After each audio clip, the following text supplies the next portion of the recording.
Hey guys! Today we're going to read a story called A Visitor for Bear. Let's begin. A Visitor for Bear. One morning, Bear heard a tapping on his front door. When he opened his door, there was a mouse, small and gray and bright-eyed. "No visitors allowed," Bear said, pointing to the sign. "Go away!" He closed the door and went back to the business of making his breakfast. He set out 1 cup and 1 spoon. But when he opened the cupboard to get 1 bowl, there was the mouse, small and gray and bright-eyed. "I told you to leave," cried Bear. "Perhaps we could have just a spot of tea," said the mouse. "Out!" commanded Bear. "Most sorry," said the mouse. "I'll be going now." Bear showed him to the door and shut it firmly. Then he went back to the business of making his breakfast. But when he opened the bread drawer for 1 slice of bread, there was the mouse, small and gray and bright-eyed.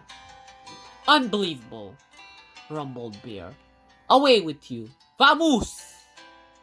"I do like a bit of cheese," said the mouse. Bear pointed a great claw toward the door. "Yes, then here I go," said the mouse. "Farewell," and the mouse whisked out the door. This time, Bear shut the door very firmly and locked it tight. He closed the windows too, for good measure. Then, once again, he went back to the business of making his breakfast. But when he opened the fridge to get 1 egg, there was the mouse, small and gray and bright-eyed, of course.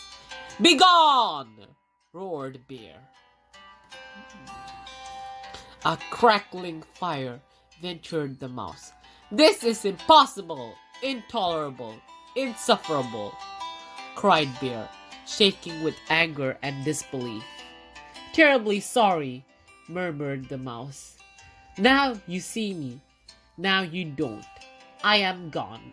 And the mouse looked very sorry indeed while he waited for Bear to unbolt the door and let him out again. This time, before he went back to the business of making his breakfast, Bear shut the door very, very firmly, locked it, boarded the windows shut, stopped up the chimney, and even plugged the drain in the bathtub. Carefully, Bear set about the business of making his breakfast. He opened the cupboard, no mouse. Ah! He opened the bread drawer, nothing. When he opened the fridge, mouse free, yes indeed. He lifted the lid to the tea kettle. There was the mouse, small and gray, and well, you know the rest. Bear fell to the floor and wept. "I give up," he blurbled. "You win. I am done." "So sorry," said the mouse, "but perhaps if I could have just a bit of cheese and a cup of tea, and do you think we could unstopper the chimney and have a nice fire?" Bear blew his nose with a loud honk. "But then you must go," he sniffled. "No visitors allowed." "You have my word," said the mouse. Bear unshuttered and unboarded the windows, unlocked the door, unstoppered the chimney, unplugged the drain.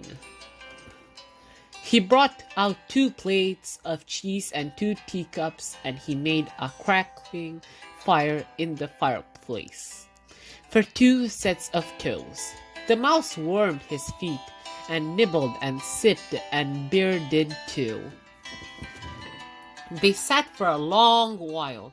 The clock in Bear's house ticked loudly.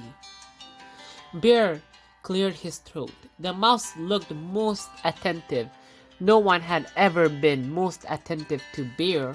"The fire is nice," Bear announced. "Lovely," said the mouse. No one had ever said Bear's fire were lovely.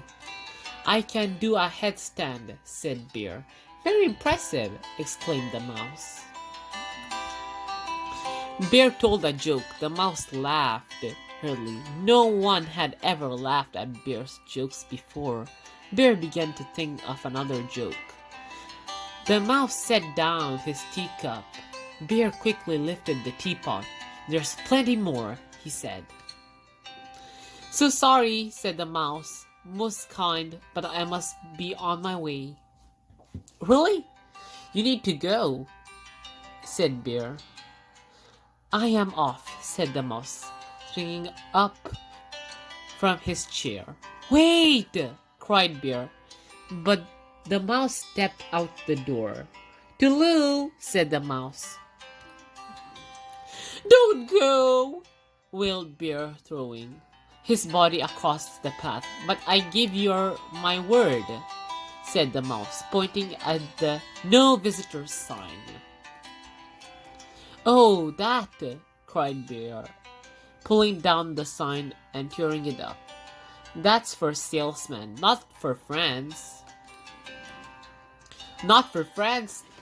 asked the mouse, small and gray and bright-eyed. Bear nodded. The mouse's bright eyes glowed brighter. Bear smiled. "Do you like one lump or two?" said Bear, most politely. "I like two," said the mouse. And Bear agreed. So thank you very much for reading the story with me. We'll see you next week. Bye!